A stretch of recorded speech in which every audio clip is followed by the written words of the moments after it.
feel like Gordon Bombay would have taken his career to even further heights. Everything's flashy, everything's cocaine, everything's Fun. Open wide for some soccer! I don't care what your personal thoughts are at home. I care that you hate the Cowboys. Call this college rule! Welcome, everybody, to the Sports Experience Podcast. I'm Chris. This is Dom. A couple of comics just like talking sports. We're going to get into a block of episodes, which I do absolutely love when we do this. So we're going to talk about crazy playoff games in the NFL, starting with possibly one that killed a franchise and put hopes into some Buffalo Hearts. Lost Hope. That's the name of the game in here. Lost Hope. Oh, man. So we're talking about the 1992 AFC Wild Card between the Buffalo Bills and the Houston Oilers, which took place in Buffalo, New York.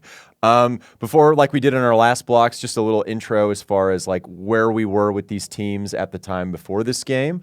The Oilers, if you want to listen to the episode of the 93 Oilers, we kind of talk about this. Yep. But they're coming off a season where they won their first division title since the merger in 1991.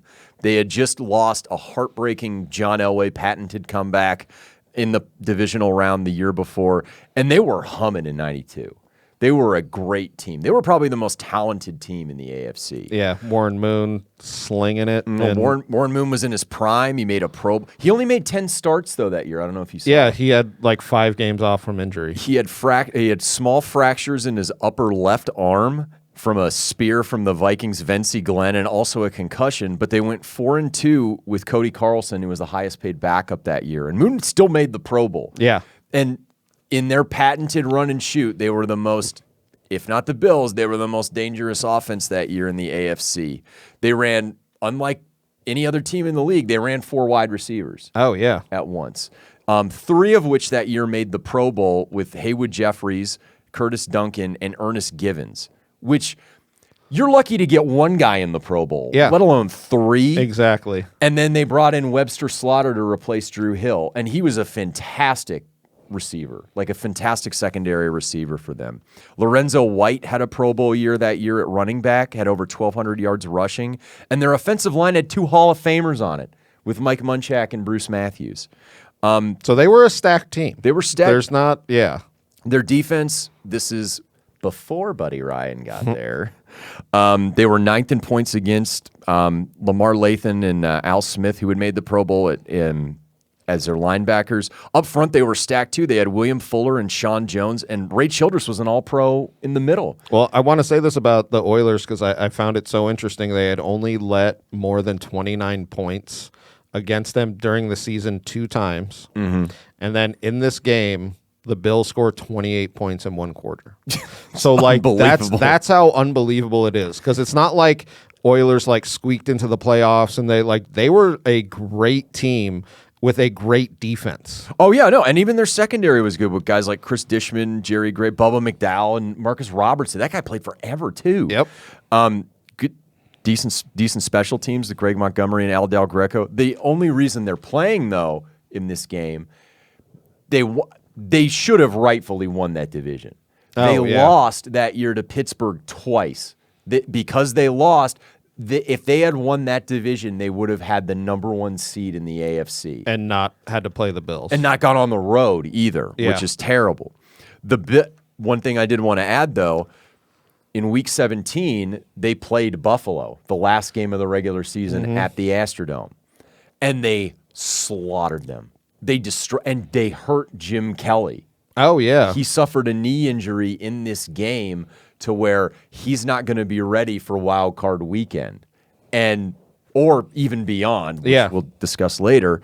But the Bills are reeling. They didn't win their division. They finished 11-5, but they've lost the tiebreakers to Miami and the number 2 seed. Well, they do get, as the top wild card, a home playoff game. They're reeling by the end of the season. Granted, they're still the team that won 2 in a row, 2 AFC titles in a row. Yeah, because they went back-to-back Super Bowl losses. Jim Kelly had almost 3,500 yards passing that year. Thurman Thomas had almost 1,500 on the ground and made the Pro Bowl. We'll get it. It gets a little ridiculous when what happens in the game.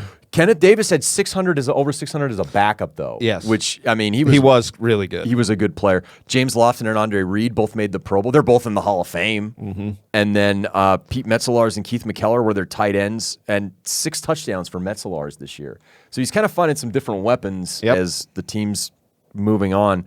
The offensive line was great. 3 of the guys made the Pro Bowl, as far as Will Wolford, Jim Richter, and Howard Ballard, and they had Ken Hill at center. And then defensive line, Bruce Smith is in his prime, all-time sack leader. He had 14 that year. And then Jeff Wright and Phil Hansen had another 14. Cornelius Bennett and Darryl Talley on the outside of their 3-4. I mean, they were good. They were good. They were a good squad.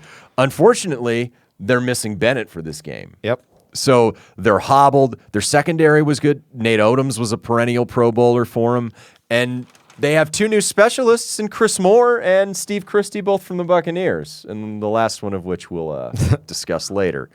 So 2 evenly matched teams where one you think is going to ascend in Houston, where it's just like, this is the year. Finally, after all of these playoff disappointments, this is the year. And the Bills look like a kind of broken team, like limping into the playoffs. Yeah, like you're thinking, they had a good run. Yeah. No, seriously, though. That was kind of the thought for Buffalo entering this game was Kelly's out, Thomas is hobbled, Bennett's out. What the hell are we doing here? Yep.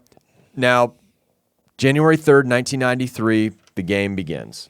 And I do want to add, it wasn't a sellout. I don't know if you saw anything about that. I did, because there were some Marv Levy, who was the coach of the Bills, had probably one of the best quotes, because we'll talk about it. They end up like having this huge deficit, and they end up coming back. But he was like, so many people left, and they say that there was around like 50,000 people at the game or whatever it was. And he goes, which is weird, because I've had like 1.2 million people tell me that I've been to that game. And I was like, okay.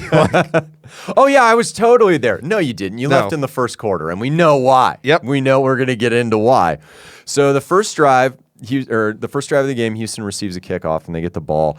And entering this game, a lot of people were shitting on the run-and-shoot offense. Yep. About how, number one, you can't function in the red zone, you can't function in the cold, and you can't run out of game. Now, a lot of these guys took that to heart. Yeah.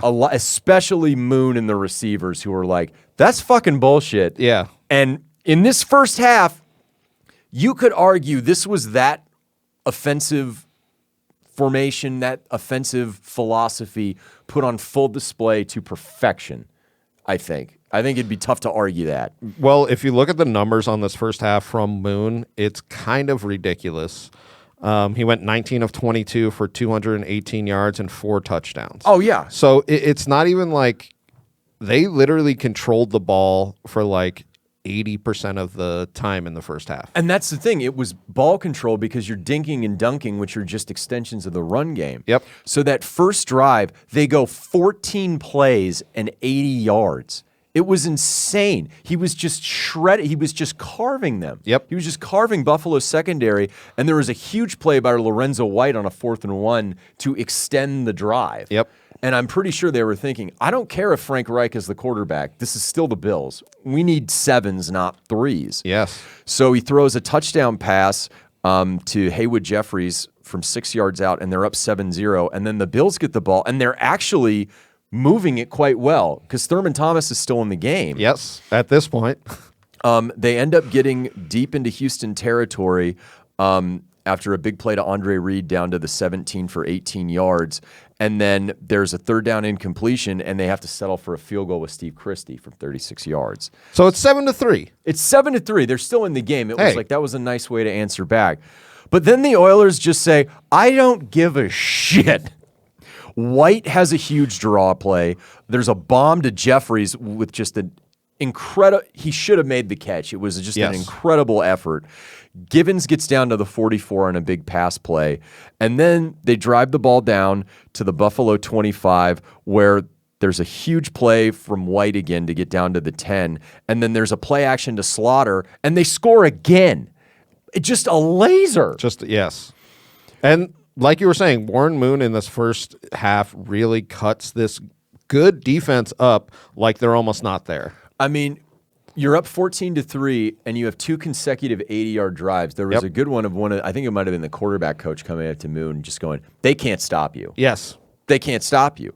Buffalo has a 3-and-out, and then Houston from their own 33 get a first down with 6:20 in the second quarter. Gibbons has a big pass down to the Buffalo 33, and then a 25. This was a great pass by Moon to Curtis Duncan, where he threads the needle between 2 guys, and there's a third lurking, and Duncan takes this massive hit but holds onto the ball for the touchdown. Yep. They're up 21-3. Like, this is when the fans started leaving. Yes, and because I actually watched some of this game. I watched the second half of it. And the top comments on the YouTube thing was, I grew up in Buffalo. I was a Bills fan. When they went up 21-3, I turned the TV off and set my alarm to wake me up at the end of the game. I woke up a little late that was the greatest comeback ever. And this is what I mean, though, so many Bills fans checked out at that point, and then you could see people starting to leave. So if you watch the game, at the beginning of the second half, not a sold-out game, and then there's like half the people that were there when they started. Like almost all of the Bills fans were like, we're done. Well, they talked about people like climbing over fences, trying to get back sneaking into the game. Like, and the thing is, because that game was not sold out in the Buffalo market, it was not televised. No, it wasn't. Which is wild. Which is insane to me. That like you had to be living elsewhere to watch this game. Yep. So Buffalo gets the ball back down 21-3 here late in the second quarter, and they convert a huge 3rd and 22 from Reich to Reed to get to the Houston 32. But it's 4th and 4, and when you're down by that much and the offense just doesn't seem to stop on the other end, you got to go for it. And they miss on a 4th and 4 pass to Metzelars. And with 1:15 left in the half, the Oilers just say, that's plenty of time. Yes, and they march it down. Thurman Thomas has been replaced at this point by Kenneth Davis. So Thurman gets injured. He came in injured, to be honest. So he gets replaced. But you're right. Davis was absolutely a great running back. For them, really lucked out. Oh, yeah. So on that particular drive, Duncan gets a first down to the 43, and then Jeffries gets another 7 to the 50. White has a short run on a delay, and it's 4th and 1. And instead of punting, they go for it, don't get it. But Jeff Wright was offsides on a hard count. Jeffries gets down to the 29 on the next play, and with 20 seconds left, a 27-yard pass to Jeffries down the sidelines for a touchdown. It's 28-3. So it's 28-3 going into halftime. Bills fans are leaving. It's pretty much writing on the wall at this point, especially the way the Oilers' offense is just dissecting them. The Oilers, people in the Oilers press box at halftime were making non-refundable plane reservations to Pittsburgh where the next game would be played. Yep. They were that and they should have been. And they should have been. They should have been. It's just we're not coming back. What happened though on the NBC broadcast at halftime, they brought in Boomer Esiason for like commentary. And what he said was, Frank Reich was my teammate and my roommate at the University of Maryland. He led the greatest comeback in college football history at Maryland, down 31-0 against Miami, and he could do it today. Which nobody was saying that. No. That was like, and then so we get into halftime and we get into the locker room because this is where it changed. Yes. And in my mind, I was thinking, Dom, you'd be probably good at some of these speeches where you go in, and this is exactly what I thought. So defensive coordinator said, I was hollering the same things the fans were hollering at me. I can't repeat it, but I'm saying that's what I said to them. And then many 4-letter words. The Bills nose tackle, and this is what I was thinking about for you. They just went, he just kept getting louder and louder, and his temperature level just kept going up until he exploded.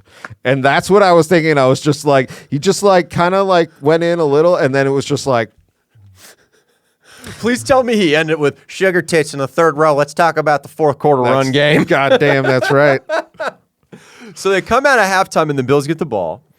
And on the fourth play, Reich throws an interception on a tipped pass to Bubba McDowell, who takes it to the house for the touchdown. So some of you who don't know this game were probably thinking, oh, the Bills are going to come out the second half. Oh, yeah, right. All inspired. It went from 28-3 to 35-3. This is why it's so absolutely insane. It went from the inspirational story of Rudy to what actually happened to Rudy. Yeah, the real story. The real Rudy Oh, I story. wanted to say this. Marv Levy, the Bills head coach, this was the speech he gave. He said, because it's pretty standard, but then what the Bills defense, because that's what they were kind of harping on was the defense. You've got 30 more minutes of this season. When it's over, you have to live with yourselves. And that's like kind of like what his speech was. And one of the Bills guys said he was just like, he put it on us to be like, you're embarrassing yourselves. Yeah. You're embarrassing your coaches and you're embarrassing the Bills. And it was like almost like the shame thing of them being like, we need to turn this around. All I could think of was Eric and Billy Madison doing the three-legged race. You're humiliating yourself. Yes. Get up. Get up. Just yelling at like a 7-year-old. Oh, man. Oh, and then Norm just spraying a hose at that poor kid. Laughing. You need any help? No. All I did when I was graduated first grade was my dad told me to get a job. The mucus queen is yours. Thanks. I'm going to tell Jen that's what we have to watch tonight. Oh, God, it's so good. So it was funny because Darryl Talley went up to the equipment guy after the pick six, and he said he was being serious, but to me it had to be tongue-in-cheek. He said, we got him right where we want him. And this is when the Oilers announcer, right after they scored, so it's 35-3, the Oilers announcer said they need to just turn the lights off because the Bills are done. Yeah. So like literally they were like, it's so unbelievably over. Like you said, they were buying non-refundable plane and that was before this. Yes, that was at the last. halftime. Yeah, that was the last touchdown. They were probably like, "Oh, I'm glad I bought those." Yep. Now, good price.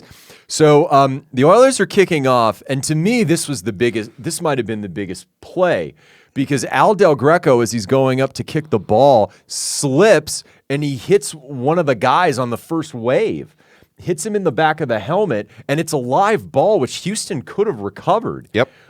The Bills end up recovering the ball at midfield with decent field position, and shit, And they go right to work. I was just going to say, like, Marv literally was just like, it was obviously a mistake, one of the biggest plays of the night. And you're just like, yeah, sometimes the luck switches. Honestly, and if you're a team like Houston, and Bruce Matthews even brought that up, where he was essentially like, this was one of the most talented groups of players I ever played with, but you always had it in the back of your mind because of what had happened in past playoffs, like the year before with Elway, getting shellacked by the Bengals, losing that ridiculous overtime game to the Steelers, where it's like, what can go wrong now? So Reich, to his credit, has a huge pass between two guys to Metzelars down at the 25. Reed gets him another 6. There's a sack by William Fuller to make it 3rd and 15, but Reed gets him another first down. And then Davis, they end up getting inside the goal or getting inside the red zone. He scores on a little, I think, sweep play. Yeah. And it's 35-10 with 8:52 in the third quarter, which I think if you're the Bills at that point, they could have been like, you know what? We responded. We're not totally embarrassing ourselves like a kid in a 3-legged race. But no, it had to be like just confidence boosting. Like, all right, it's not, the final score is not going to be as bad as people think it will be. Well, and that's what some of the guys said about Marv's speech, where he was like, you got 30 more minutes. He was like, we're playing for pride. That's what they felt like going back in, where they were like, we're going to lose this game, but we're not losing this bad. And then over the next 7 minutes, oh my God, is some of the most insane, just like happenstance of luck for the Bills, and I can't tell if the Oilers kind of turn it off a little. You know what I mean? Here's the thing with the run and shoot, though, that I did want to bring up. It is very rhythm-based. Yes. Houston has not had the ball yet in the second half by this point. Not their offense, because their offense. It was an interception and then literally an onside kick to them getting. So what the special teams coach, after they scored, Bruce DeHaven said, he's like, I wanted to make it short to make it not seem like we had anything planned, but they went surprise onside with Christie. Yep. And kickers are people too. Executes a fantastic type of onside kick where the kicker's the one who recovers the ball. That's how good it was. Yes. Yeah. Like they caught the Oilers with it because Houston was probably like, okay, they think they're back in the game. Yeah. They were not expecting it at all. And he recovers it. And then they just start moving it again at the 48. There's a huge touchdown at their 48-yard touchdown to Don Beebe, which I don't know if you saw the controversy surrounding this play. Did. All right, let's did. talk about it. So at this point, he's running up the sideline, and one of his feet just step out of bounds for like one step. Yeah. Do you know what I mean? And this is before we had instant replay. The refs miss it, and if that happens, if you step out of bounds, you can't come back in and catch a ball. That's exactly what he did. You can't be the first one to actually touch it. To touch it. You're right. You're right. But like you could catch it off a bounce of somebody. But yeah, like it was a blown call. It was a blown call.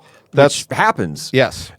He ends up scoring a touchdown, and now it's 35-17, and Houston is finally getting the ball. But like you said, they are not in a rhythm.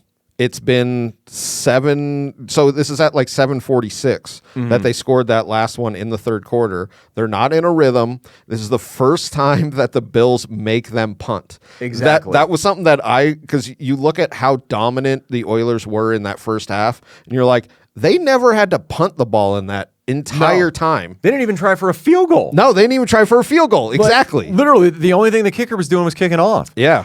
So they go 3 and out. Yep. They're 3 and out, and then Montgomery shanks a punt 25 yards, and this is when the fans started trying to come back into the game. Yep. Because they were listening to it on the radio. Yeah. Because it wasn't televised. Again, insane.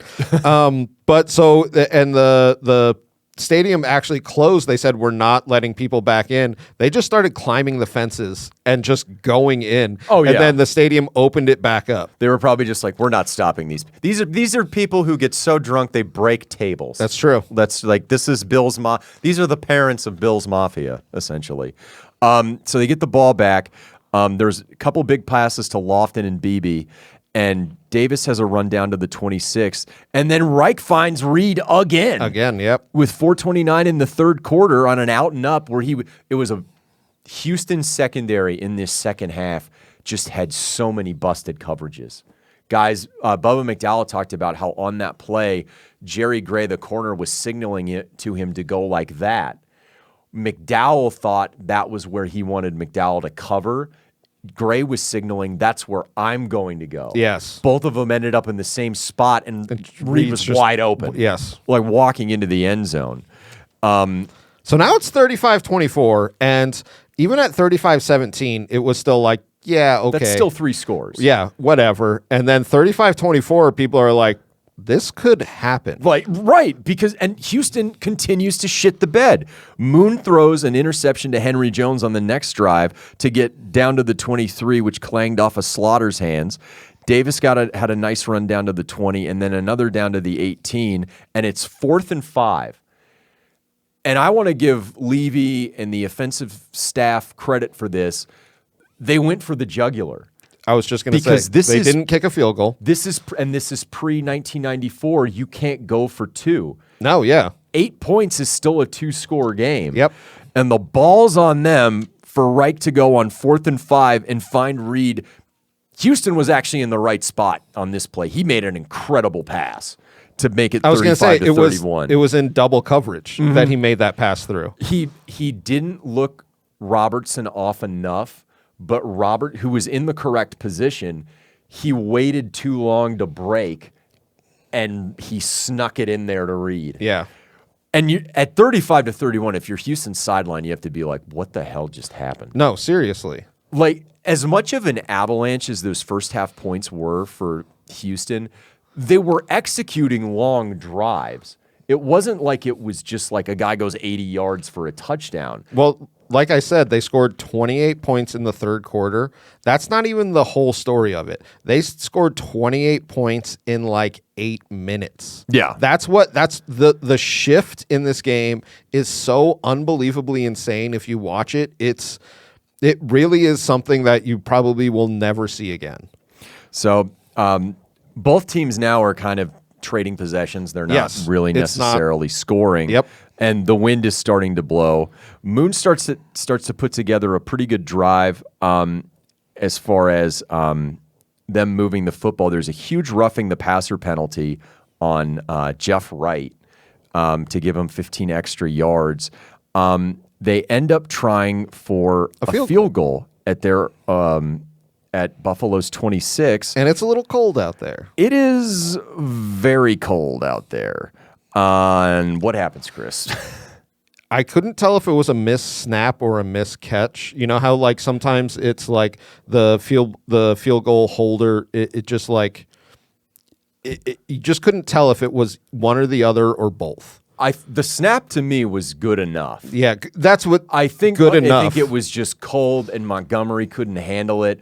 And luckily, because Darryl Talley picked it up and ran it almost into the end zone. Yeah, he ran it like 60 yards. But when he picked it up, he was down. Yes. And that was a huge break for the Oilers. Yes.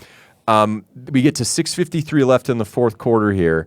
And it's 3rd and 4, baby. Oh, it is 3rd and 4, and what happens? They Oilers pull their team back because they're like, obviously they're going to pass the ball. We can give them, a bullshit run play that we can stop.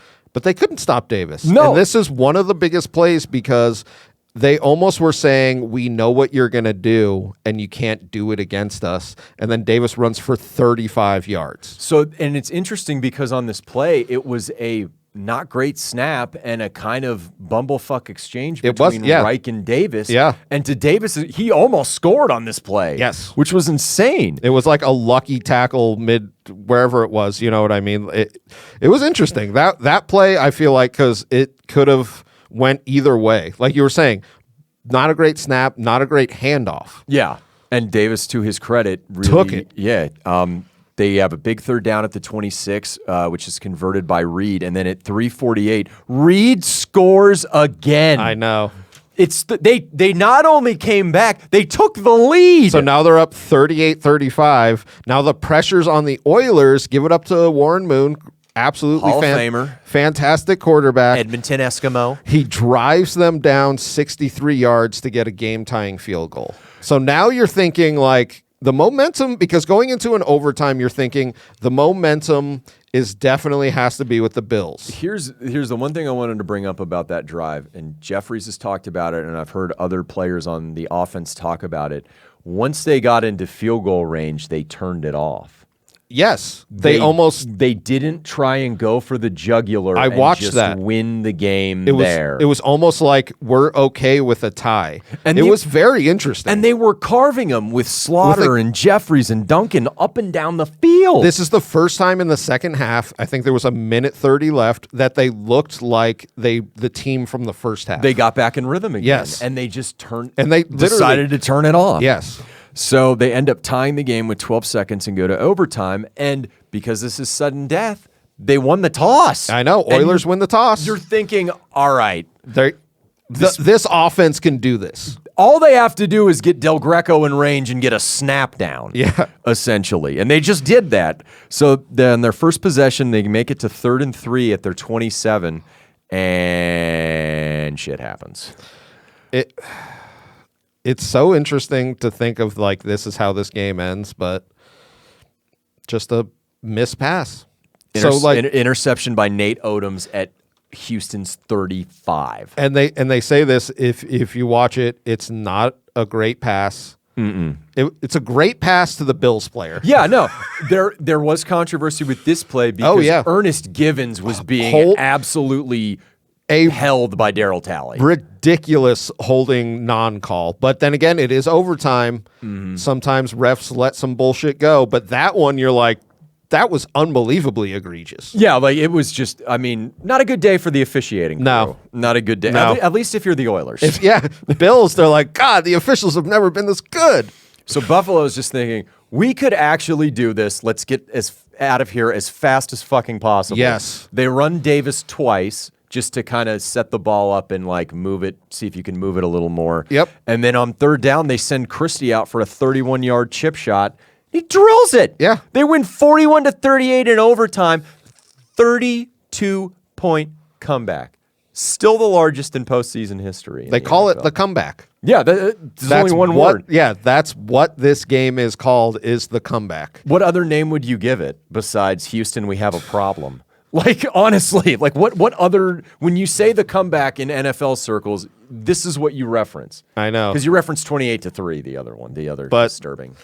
Hey, if the Oilers had won, I would call it moons over my Bills, but they lost. They lost. So I don't know what to call it. So as far as the aftermath, what happens to both of these teams is Houston fires Eddie, their defensive coordinator. He's out. They bring in Buddy Ryan. And if you want to learn more about that, listen to our 93 Oilers episode. But they're still loaded. They come back the next year, and they're probably even better. Yeah. They're favored. They're the AFC favorite to make the Super Bowl, and they completely get Montana'd by the Chiefs in the playoffs. And in turn, there's so much anger towards ownership in the front office, and they don't want to deal with the salary cap, that they just gut the entire roster. Yep. They gut the roster, and then by gutting the roster, fans are pissed off and stop going to the Astrodome. They moved to Tennessee within 3 years. So just to put it in perspective, like this comeback, almost, some people would say, obviously gutting the roster and like all of that stuff, but almost killed a franchise. This put the body in the coffin. The Montana game was the last nail. Yes. Essentially. No, seriously though. And because this was year after year since 1987 of going to the postseason and just losing in either heartbreaking or absolute ass-blasting fashion. Yep. For the Oilers. The Bills, on the other hand, this was their revival game. How we talk about them winning 4 AFC titles in a row is people had them dead and buried going into this game. Oh, yeah. This is what gave them the extra mustard to kind of finish out this run in their quest for a Super Bowl. Like, after this game, they go to top-seeded Pittsburgh with Reich still playing. Kelly's out. Yeah. Kelly's out, and they dominate him. They kick the crap out of him. Yep. Then they go to Miami. Ray Finkel misses the kick. No, he didn't miss the kick in that game. But no, they go to Miami and play Marino. Kelly's finally back, and they win. They win, and then they end up losing against the Cowboys, which we've talked about. Those 92 Cowboys, who they were 92 Cowboys, unbelievably stacked. They lost so bad in that game. I still remember watching it as a kid. Oh, me too. It was like 52-17. It was such a It was a fantasy only Charles Haley could masturbate to on one of his teammates. Oh, obviously. I mean, because that's and then how Charles Haley, Charles Haley rules, or Charles Haley rolls. But I love that's how Charles Haley rules. That's terrible. Oh my God, this is his ruling. This is him as the monarch. He's jacking off. Please tell me he's wearing a crown and on some sort of throne. Yes, that's exactly what I'm thinking. You like black man penis? I don't know. Troy Aikman just like, Troy Aikman just shaking his head. I don't know. Emmett Smith's like, all right, now where are my balls? I don't want him to jack off on those. Those are collector's items.